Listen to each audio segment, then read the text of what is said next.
Magandang araw. Ngayong Easter Sunday, pakinggan natin ang isang talata na puno ng pag-asa.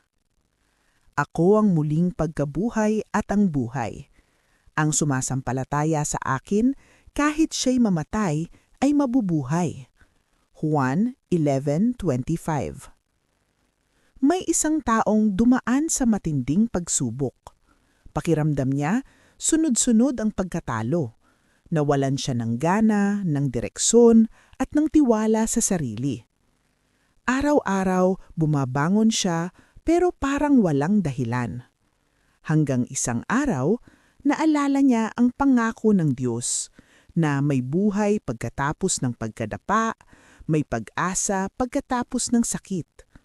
Unti-unti, nagsimula siyang maniwala ulit.